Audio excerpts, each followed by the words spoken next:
Something in the Woods is Calling My Name Part 2. The rest of the day was uneventful. Pappy set up some cans and bottle in the backyard for some makeshift target practice. I was half tempted to blow him away, but honestly, I would have missed. It had been years since I had held a gun. Pappy and my mom took me and Richard once or twice when we were really little.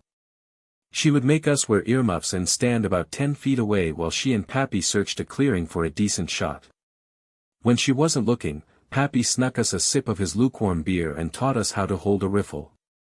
I remember it weighing about 7 tons and I could barely get my stance together. Pappy didn't get mad at me for that though, he just smiled and slapped me on the back, saying I would get there someday.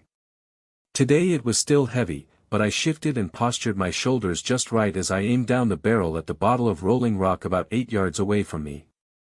Pappy was to the side of me, no ear protection whatsoever. I held my breath as I steadied my aim and fired. I dropped the gun, the kick almost knocking me over. The bullet whizzed through the air and chipped the top of the bottle.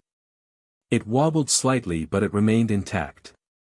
My face flushed red, and I waited for Pappy to berate me. Instead, he calmly picked up the rifle and offered a crooked grin. He shoved the gun back into my hands and slapped me on the back and simply stated, "You'll get there." It took a few hours, but it was like riding a bike. All those childhood tips on how to wield a gun came flooding back, and soon I kept hitting mark after mark. The grass was littered with broken glass and Pappy beamed with pride. He said my reload time needed work, but I could stay on target like a sumbitch. His words. I tried to subside my anger and bond with the old man, part of me really did want that. But then I kept thinking of Richard.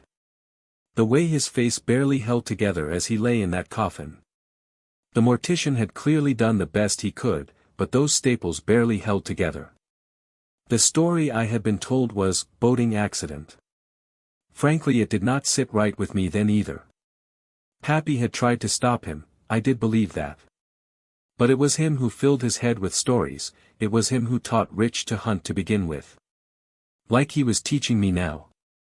So, I shoved the rifle back to him and went towards the house and grumbled something about dinner. We ordered takeout that night, it took about an hour and a half to get there and was freezing cold by the time it got there. But pizza is pizza, so me and Pappy sat there and ate our slices as best we could.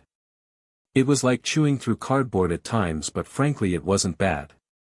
Pappy mentioned that tomorrow we will be passing a stream, it is a short little stroll into the forest. He said once we passed it, we would officially be in windy territory. I nodded my head and went back to eating. Looking back, I was being childish and should have just SPO.